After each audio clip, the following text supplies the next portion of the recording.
This is Hot Mic. Hot Mic. On the networks of WDAY. Here's Dom Izzo.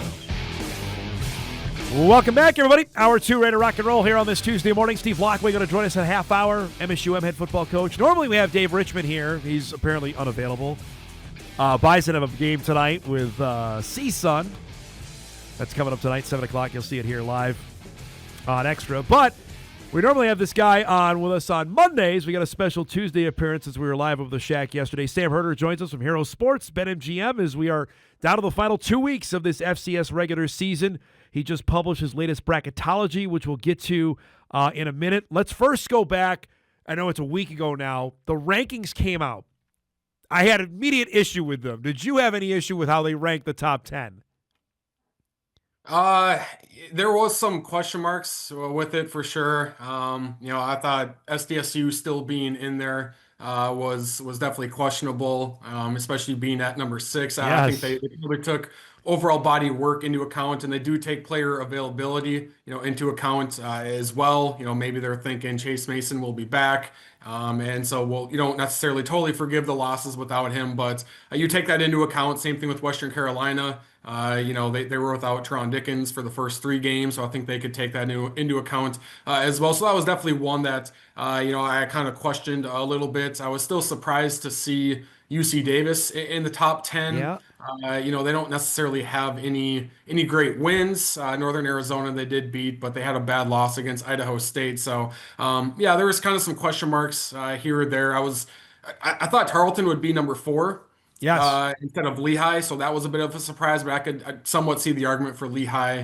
They do have a couple of good wins over some good Ivy League teams, but I thought Tarleton overall had a better resume, and Montana State ahead of Montana wasn't necessarily a surprise either, just because we saw them have the Cats ahead of the Grizz the last time around. So I will say this, and then we'll move on because things have happened, but it seems to me the committee has penalized some teams for losing and other teams not as much for losing. That's how it stood to me. Like Tarleton got punished for losing to Abilene Christian. UND got punished for losing to South Dakota, but South Dakota State didn't get punished for losing to Indiana State. To me, that just seemed like, and UC Davis didn't get punished for losing to Idaho State. Didn't make sense.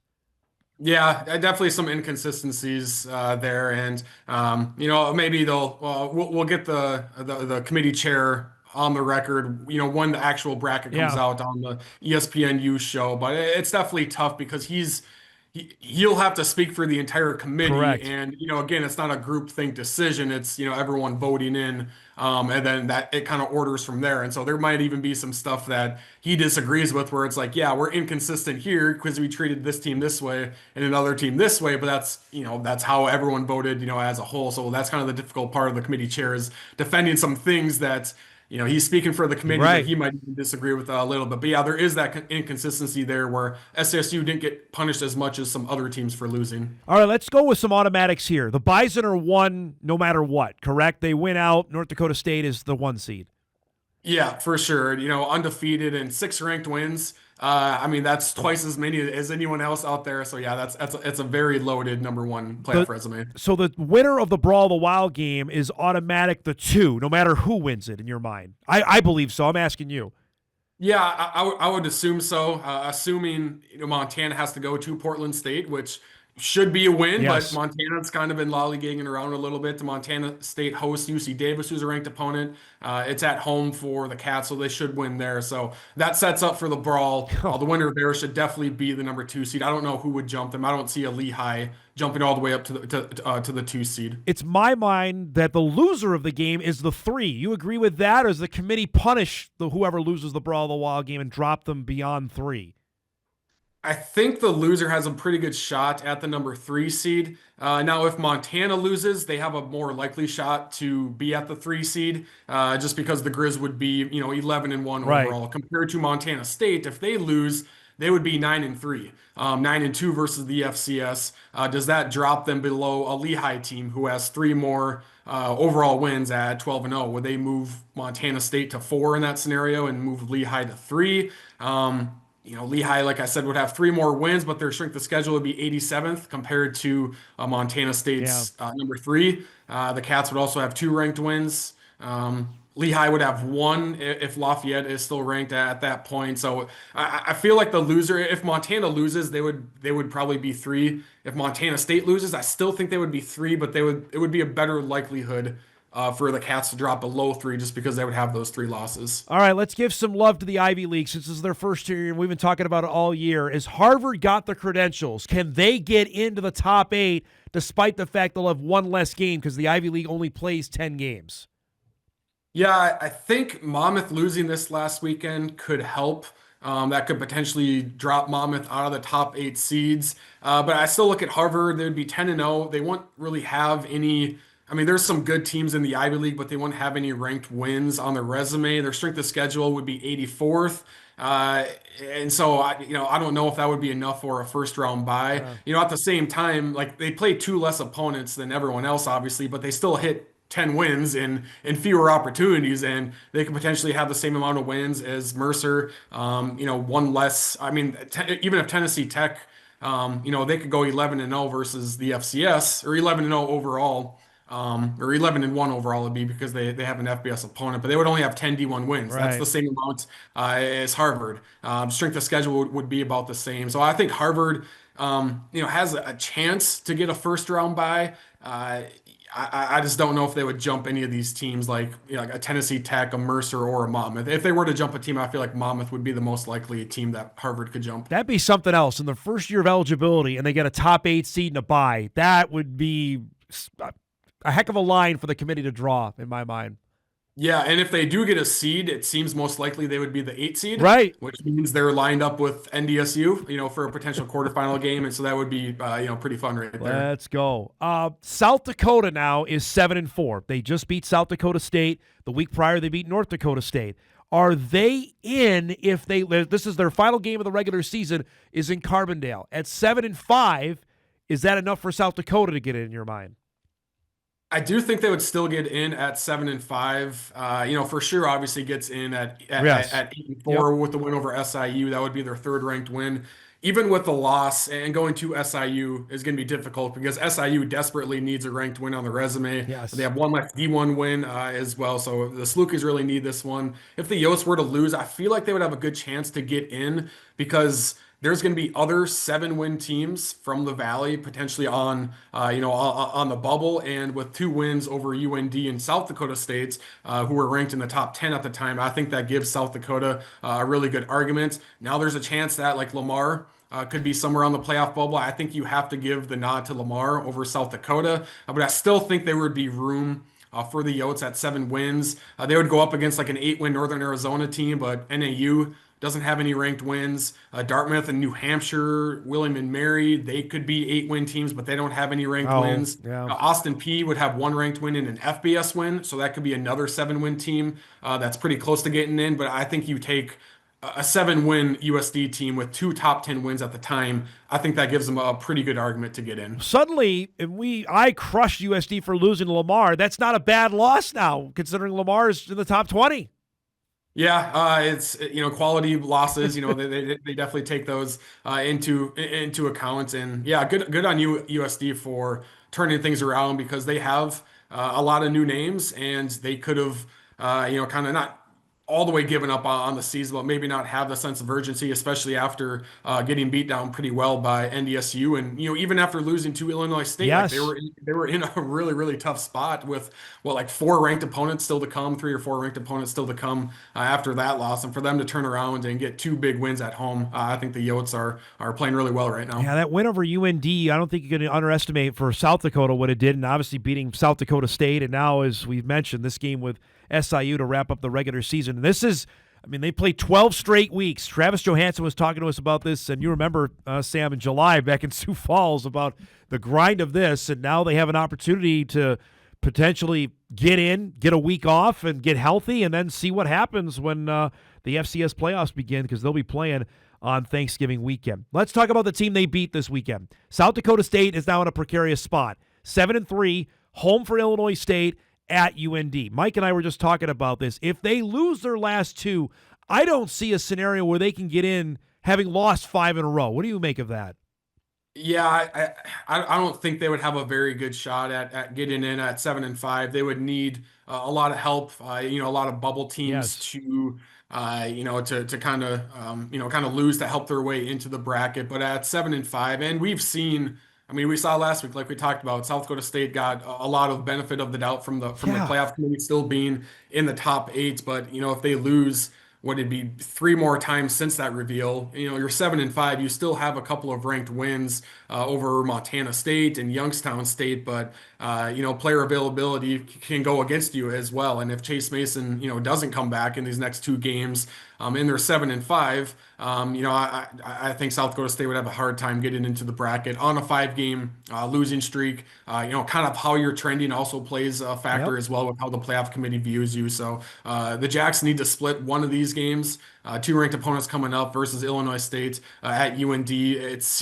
We say this every week. It seems like Chase Mason is nearing a return. I think he'll be back at some point. I'd be pretty surprised if he doesn't return at some point in the regular season, whether it's this week or next week. I do think he'll be back, but the Jacks have other injuries as well. Yeah. Their best offensive lineman is out, and their backup quarterback is out, and their best defensive player is out, best wide receiver is out. A lot of teams are dealing with injuries as well. Yep. UC Davis is one that comes to mind. Tarleton had a bunch of starters out, and they kept on winning. So it's not necessarily an excuse, but when it comes to like people asking that aren't following it closely what happened to South Dakota State, like injuries are a reason why. Right. It's not an excuse, but it is a reason why, and they just don't have the depth this year compared to past years. All right, give me a conference race or maybe a bubble we're not paying enough attention to that is going to play itself out here besides the Missouri Valley over the next couple of weeks. Yeah, I'm interested in the UAC. Abilene Christian, when they play a ranked opponent, it seems like they win, but when they play an unranked opponent, it Correct. seems like they lose. And so right now, if they win out, they're the auto bid Yeah. out of the UAC. Now, I still think Tarleton State would be a higher seed despite not getting the auto bid. But if Abilene Christian loses one more game, yeah, would a 7-win Abilene Christian team get in? I don't know. And then you also have Austin P in there, who dropped a couple of games to unranked teams. I believe Eastern Kentucky and Southern Utah. If they win out, they would be they would hit 7 wins, like I talked about. FBS win in there, a dominant one over Middle Tennessee State. They also have a one-ranked win as well because West Georgia came back into the rankings Yep. this week. So Austin P is another interesting one as well. I'm curious to see the SoCon as well here because Mercer, I think if they keep on winning, which they should, I actually think Mercer might be better than last year's team with how their offense is playing. No kidding. Wow. Okay. Defense not as good, but offense. Is I mean, better. that offense, Yep. Fargo Dome, Yep.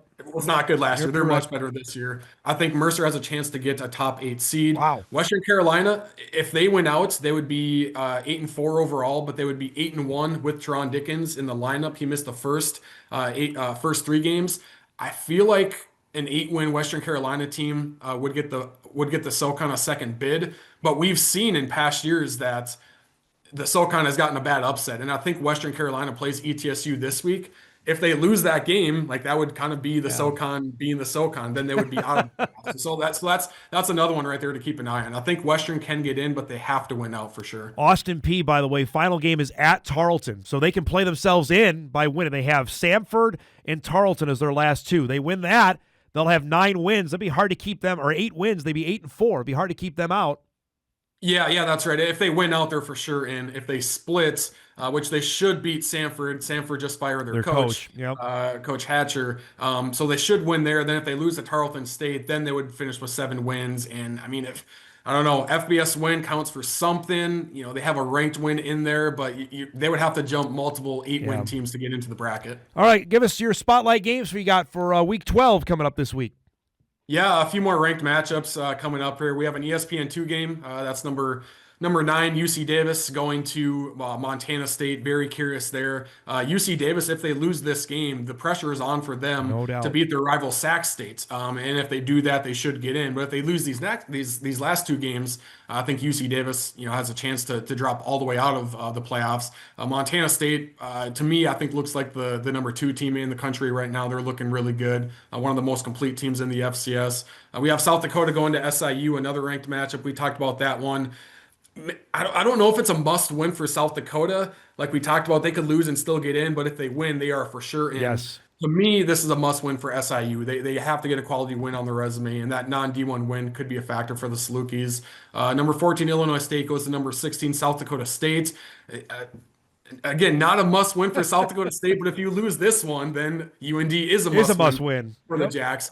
Illinois State, I think, is sitting pretty good, but they have a couple of ranked opponents still to come as well. One more win for the Redbirds, and they're probably in the bracket. Then the last one, number 19, Lamar, goes to number 15, SFA. The Southland could be anywhere from a 1 to a 3 bid league. SFA, I think, is the best team in there. Lamar in Southeastern Louisiana could have arguments to get in. SFA didn't play Southeastern Louisiana, and so that's kind of a matchup you would like to see. But Lamar just beat Southeastern Louisiana, and Lamar has that win over South Dakota. Right. So I think for sure a 2-bid league, I would guess, for the Southland. Maybe a 3rd bid, but this one right here is big in the Southland with Lamar going to SFA. With the bracket now going to 16 seeds, how much does that clear up in terms of how the first-round matchups play out in your mind? Yeah, it's definitely a bit easier because instead of taking a pool of 16 teams and trying to figure out the bus trips and regionalize that, you pretty much take 8 teams, seeds 9 through 16, and then you take the other 8 teams, and then you're matching it up from there. And there's still some regionality to it, right? Like, like Villanova and like Harvard would be like a matchup. It'd still be somewhat regional, but it would just be less regional because you have less kind of different variations you could do. So it makes bracketology a bit easier than obviously 16 feeds into one. And so that makes it a lot easier for us bracketology to just match things up that way instead of the previous way where it really was a lot more of a shot in the dark when it comes to those first round matchups. All right, before we go, you're wearing your hometown there. Give a shout out to Breckenridge for the big game on Saturday at US Bank Stadium, right? Yeah, I had to pull this out circa 2010. That was my senior year. We went 10-0 before losing in the section championship to OTC. So good to see the Cowboys, win the section championship, dominate their first round game, and make it to the state semifinals for the first time since probably the or maybe the early 2000s. I don't know. My dad would know that, but yeah, excited to watch them play at the US Bank Stadium this weekend. They got Murray County Central that's coming up on Saturday morning, I believe at 11:30 for the right to go to the Class A championship game. Great stuff as always, Bud. We'll do this next Monday. Thanks for being flexible this week. We appreciate it. Yep, not a problem. See you next week. There he goes. Sam Herder joining us on a special Tuesday appearance. Normally gives us on Mondays for the latest what's going on around the FCS. Again, a nationally televised game with Montana State and Davis. How about that? Some love for Stace's Mercer Bears, who are unbeaten since they lost to Presbyterian, which was a head-scratcher of a game. Braden Atkinson at quarterback. He likely is going to win the Jerry Rice Award as the top freshman in FCS. Been dynamite. Mercer now into the top 8 potentially with 2 weeks to go in the regular season. Good stuff there. All right, we'll break. We get caught up. We got a bunch of emails from our opening segment on the Jay Gibson news and a couple other topics we'll get to as well with Steve Lockway set to join us in about 15 minutes. That's coming up. Hot Mic rolls on this Tuesday morning. We're back right after this.